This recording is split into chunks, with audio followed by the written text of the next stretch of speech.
So I'm down at the Pohutu Geyser at Te Puia in Rotorua.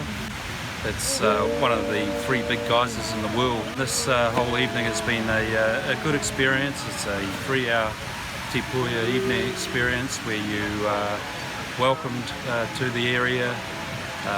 We've had a great guide, Nzherald, who's explained a lot about Maori culture, and for overseas visitors it's fascinating. They've all been intrigued by it, and for New Zealanders it's not a bad thing to do. It's a fantastic experience where you see where you're entertained, you're fed.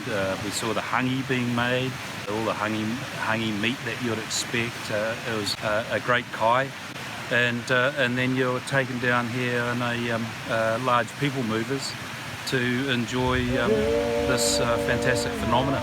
So it makes for a very good experience, and one that if you're coming to Rotorua, think about coming here at night. Very atmospheric and very beautiful.